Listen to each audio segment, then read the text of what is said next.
Após pouco mais de uma semana da invasão russa contra a Ucrânia, persiste uma indefinição sobre os próximos passos e suas consequências para o restante do mundo. O caso tem gerado comoção internacional e grande repercussão mundial. Não vou me apegar aos detalhes, pois tivemos especialistas, ex-BBBs, que já entregaram um resumo pormenorizado das causas que levaram ao conflito. Um resumo básico é que Putin e o exército russo invadiram a Ucrânia e estão avançando em direção à capital do país. Quase 100% dos países do mundo condenaram a invasão russa, com exceção de alguns países que também têm no comando ditadores autocráticos como China, Coreia do Norte, Cuba, Venezuela, Nicarágua. No Brasil também tivemos alguns partidos que ficaram bem divididos entre condenar e apoiar a invasão russa contra um país soberano. Os partidos de esquerda, de forma majoritária, apoiaram a Rússia. O PT até condenou a ação, mas não sem antes alegar que a invasão foi causada pelo imperialismo dos Estados Unidos. Tudo normal, a mesma cantilena de sempre. O que me surpreendeu mesmo, quer dizer, nem tanto, foi a argumentação de alguns opinadores das redes sociais que apontavam a hipocrisia das pessoas que estavam condenando as ações coordenadas por Putin e não condenavam as situações vividas em países como Somália e Iêmen, que durante a última semana de fevereiro também foram alvos de bombardeio dos Estados Unidos e da Arábia Saudita, respectivamente.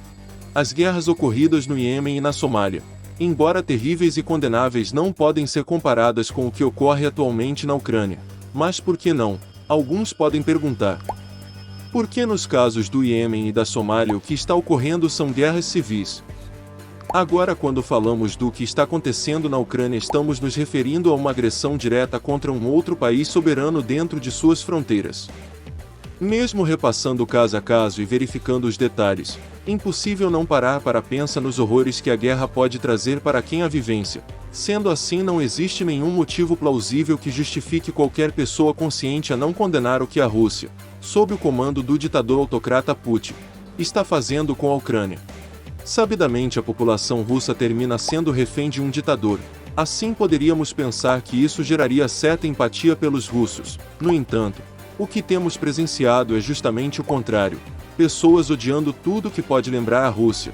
Quaisquer produtos que possam lembrar remotamente alguma origem russa estão sendo sumariamente cancelados pelo Tribunal da Internet, e o pior, não ficou só na internet. O ódio contra o povo russo e contra sua arte, sua culinária, sua cultura e sua literatura está tomando proporções que só foram vistas nos tempos da Segunda Guerra Mundial. Para se ter uma ideia, na Itália já cancelaram Dostoiévski e os movimentos de boicotes contra a vodka têm crescido ao redor do mundo. Até entidades esportivas vistas como sérias estão eliminando times de origem russa ou seleções que representam o país de suas respectivas competições. Só está faltando cancelarem o artista brasileiro Renato Russo só porque faz referência à Rússia no sobrenome.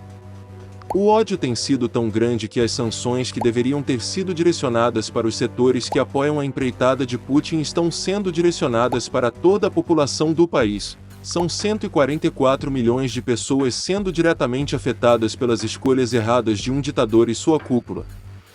Não esqueçamos quem é o verdadeiro vilão da situação atual. Não esqueçamos também que condenar o que está ocorrendo na Ucrânia é uma questão moral independente de seu posicionamento político. Afinal, não adianta você fazer discursos sobre paz e na hora da guerra apoiar o agressor como se ele representasse todos os anseios que você prefere esconder no fundo da sua alma, enquanto você escreve textos fofos nas redes sociais. Estamos falando de outras vidas e elas merecem respeito. Não relativize o que está acontecendo, não existe defesa para o que Putin está fazendo na Ucrânia. Nem tente. Você vai passar vergonha. Por fim, não precisa odiar todos os russos por causa do Putin. Se for odiar alguém, odeie só o Putin e sua cúpula. E talvez alguns soldados mais radicais. De resto, eles não têm culpa e terminam também sendo vítimas da guerra. Pense um pouco. Pesquise um pouco antes de sair por aí escrevendo qualquer besteira sem nenhuma fundamentação. Todos queremos paz, mas que paz é essa que você quer se não condena ações como as dirigidas por Putin contra a Ucrânia? Siga o nosso conteúdo e utilize-o para tirar suas próprias conclusões. Deixe seu comentário dizendo o que acha sobre a invasão da Ucrânia. Não esqueça de curtir e se inscrever no canal.